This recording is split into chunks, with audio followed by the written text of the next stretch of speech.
Good evening. This week, more than perhaps ever before, our thoughts are on Asia, and we have the exceptional good fortune to have in the studio tonight one of Asia's most prominent statesmen, the Prime Minister of India. Mr. Nehru, I am extremely grateful to you for coming here, and I speak on behalf of us here and on behalf of the wider public who are watching us. I'm particularly grateful as I believe this is your very first appearance on television. Yes, this is the first time I am facing this ordeal. In fact, I know very little about television, except what I've heard about it. Well, I would like to introduce to you, if I may, the people who are, I hope, going to make this not such a bad ordeal after all. Sitting on my left is Kingsley Martin, the editor of the New Statesman and Nation, and beyond him is H.V. Hodson, the editor of the Sunday Times, and at the end, to ask the first question, is Donald McLaughlin, the foreign editor of The Economist. Prime Minister, when you return to India, people will be asking you what you thought of the coronation. What are you going to tell them? Well, I'll have to tell them a great deal, but principally that it's very impressive in many ways.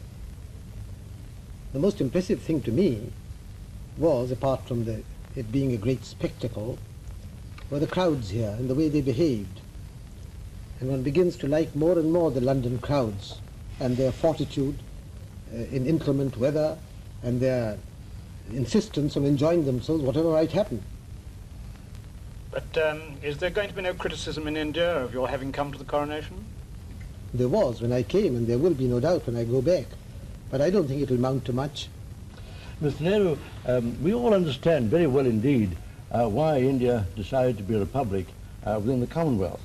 What I think is a remarkable thing is why there is so little resentment in India towards the British in view of our past history. It seems to us that India is a most wonderfully magnanimous country. Can you explain this remarkable phenomenon of forgiveness? Well, partly we don't, I suppose, hate for long or intensively. But chiefly, I think, because the background that Mr. Gandhi gave us during all these past decades. After all, you were in prison yourself 16 years, and you don't seem to have any resentment about it at all. We might almost be popular people in India. It's an astonishing thing, really. I think it's a good thing for a person to go to prison for a short while. And to be Prime Minister for 7 years. I was going to ask, looking back on those 7 years and remembering all the hopes that were expressed at the time when India gained her independence, do you feel that they have been years of satisfactory achievement, or have you disappointments, Prime Minister? Both. I think we have certainly achieved much, and there has also been a lack of achievement. We haven't done what we wanted to do, so it's both satisfactory and unsatisfactory. Could you elaborate that a little? What have you been disappointed in? That's rather a big question. There are so many things in India. Can I give you a lead about democracy and the progress of political democracy in India? Well, generally speaking, I would say that politically we had advanced. The unity of the country, we've put an end to all the old princely states. We've had these general elections which were remarkable on a tremendous scale, and we've built up a good democratic structure. What troubles us chiefly is the economic side. I believe we have made progress. I should like the progress to be much faster. Would you agree, Prime Minister, that Anglo-American, British-American, British Commonwealth American, if you like, agreement and concord have a very special value for the defense of our common ideals of democracy? Yes, certainly. And that to aim for that has a value of its own, and that it may require sometimes some compromises from our side with policies that we don't see 100% eye to eye with on the other side of the Atlantic. But Mr. Hodson, politicians are always compromising. They have to.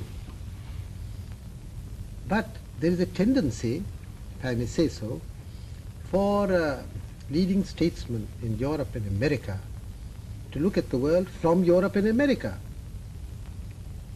Well, if we look at the same world with the same principles from, let us say, Delhi or some place or Karachi, well, the world looks slightly different.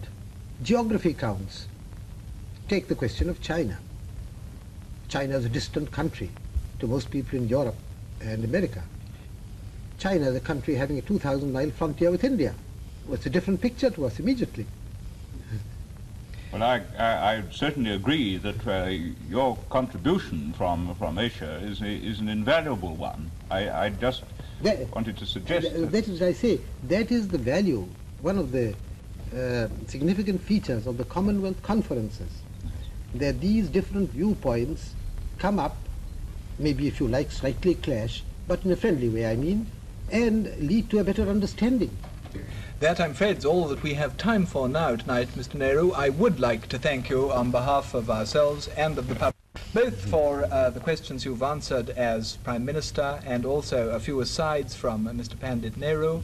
And I would like to thank you very much indeed and to welcome you to England at any time you come and any time you wish to address us again on television. Thank you. Thank you. I haven't found this last half hour quite so bad as I expected it to be. In fact, it has passed rather rapidly. I was surprised that it was over. Perhaps because your questions were interesting and I got involved in them. Anyhow, it has been a pleasant time and I thank you for it. And I wish those who may listen to this later on good night.